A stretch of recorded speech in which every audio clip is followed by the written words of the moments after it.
Hi. Si nanay, kamusta? Ayun. Pinagdaan ko ng unan yung ulunan niya. Medyo nakatulog naman.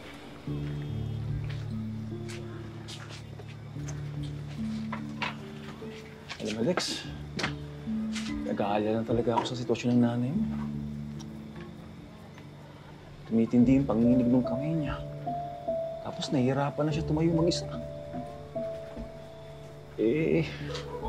Yung doktor na pinuntahan naman namin, walang malinaw na maisagot.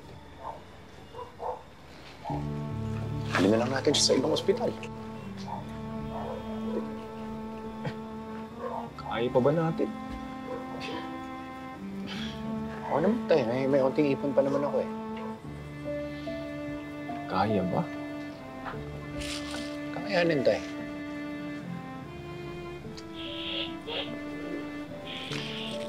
Kamusta nga pala yung pag-a-apply mo ng trabaho? May tumawag na ba? Sumasagot eh. Pero marami naman ako yung pinag-applyan. Ang importante lang ngayon may regular na sahod. Okay na yun.